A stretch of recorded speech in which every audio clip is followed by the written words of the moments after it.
What do I do when I'm broken? When I'm broken, I relish it. That's what I'm going to do. I'm going to use it. Because if I'm broken, then I just found my limitations. And until I know what my limitations are, how can I push them? How can I get better? But once I see it, once I feel it, once I see where I was broken, then I can attack that weakness. I can fill in that gap. I can reinforce that breach. If you break, it means it's time to fortify your will to make it stronger. There's all kinds of different ways to break. You can break physically, you can break mentally, you can break your heart, you can break your spirit, and none of those are fun, and all of those are gonna leave a mark. But the mark that they leave can be the mark of victory or it can be the mark of defeat. Because every time you break, and in every way that you break, while it's a chance, it's definitely a chance for you to give up and for you to just to fall apart. But there's also opportunity. There's opportunity to get stronger and get smarter and get faster and get tougher and get more stable and get more resilient and get better. When you break, you have the opportunity to show the world, the whole world, what you are really made of. So if you break, if you break, the fight isn't over. In fact, if you break, the fight is just beginning. And as you crawl up and out of that dismal and wretched place, and you're covered in blood and sweat and dirt and filth as you rise above what you were. And as you take the form of who you are supposed to be, you will see that in the very act of standing up, in the very act of fighting on, you will become and you will remain unbroken. If things go wrong, they always seem to happen at once, and they just compound on top of each other.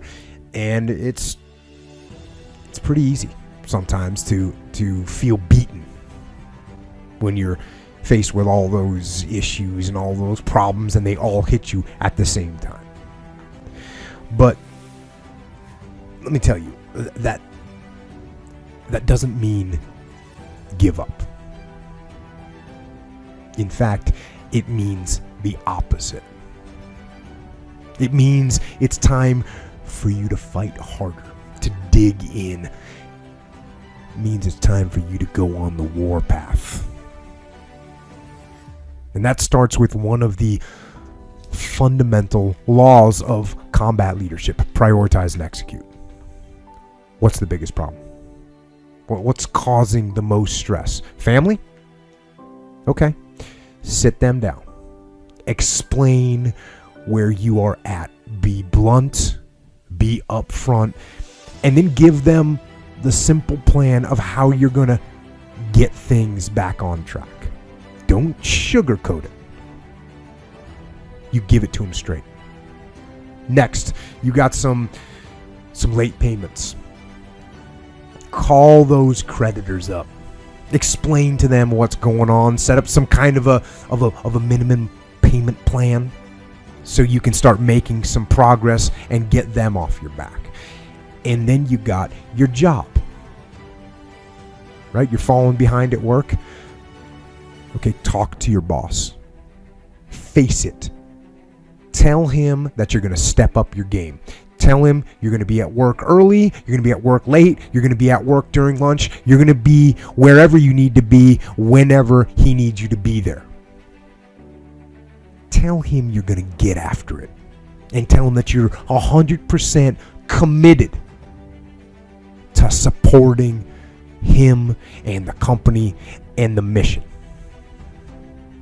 And then you get started.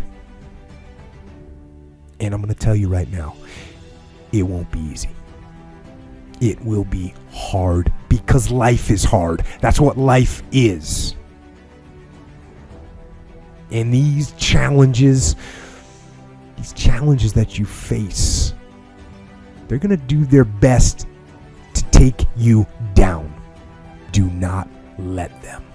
Stand up, dig in. Line up those problems and confront them. Face them. Fight them. Do not let them bring you down. In fact, let those challenges raise you up. Let them elevate you. Let their demands and their trials make you stronger. Let the adversity you face today turn you into a better person tomorrow. So in the future, you look back at these struggles and you say to them, "You made me better." Hey, what does Ryan Seacrest, Tom Cruise, Oprah, Steven Spielberg, Donald Trump, Joan Rivers, Warren Buffett, Gordon Ramsay, Michael Jordan, Kobe, Tim Tebow, they all have one major thing in common, dude. These people hammer. They beat it to death, okay? Look at Tom Cruise, man. Look at his career. He works constantly. So look, you want to get your work ethic so high that people actually admire you. I'm going to ask you a question right now. Because of your unbelievable work ethic. If you can't answer yes to that, man, you're not going to get in that top 10%. You got to get at the top. People need to know you for one major thing first. He works. He produces. The guy's there every day. The guy's pushing and shoving. Because the truth is, no matter how good your ideas are, how good your art is, or how good your skill set is, if you're not working, man, if you're not vibrating at a frequency that people say, "My God, how does that guy do all that?" If you're not vibrating at that rate, 10x levels, massive action, tremendous work ethic that's just a muscle now, and it's just a discipline in your life, and it's a normal way that other people think is abnormal. Look, if you're not working at that level, you're not going to make it. Get your work ethic in, man. It's the American way. Work ethic. What I could control was my work ethic. You've heard me speak many times about outworking everybody, but I think that just feels good when we hear it, but most people don't take it seriously.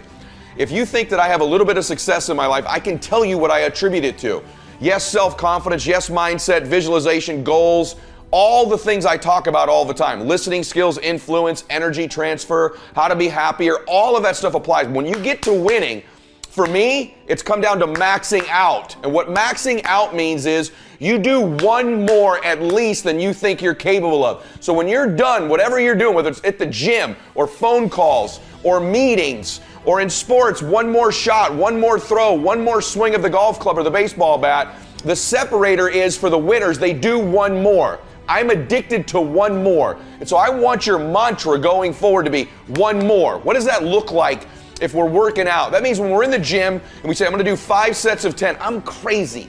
Like I'm a psycho because I wanna win. I wanna be somebody. I wanna separate. I wanna compete. And the way I do that isn't with my giftedness, because I wasn't born with a bunch of gifts. And I think gifts are crap. I think for the most part, gifted people struggle in life because things come easy to them. I like that things haven't come easy for me in my life. I like that I don't have natural talents in every area. And maybe you like that about you too. Maybe you've looked at yourself all your life and thought, man, I don't have that natural beauty or that natural talent or this gift for creativity or intellect or humor. I don't have any of those things. But what I got is I will outwork you. And so at the gym, one of the things I focus on, they say it's 5 sets of 10. When I'm at 10, I go one more, bam, 11. If I'm running on the treadmill and it's a 45-minute run, I never finish at 45. I always go one more minute, 46. If I'm at the office and I'm supposed to make 25 phone calls that day, when I'm at the end of the day, I always do one more. If I've got meetings, I always do one more. My mantra for 3 decades in business has been one more.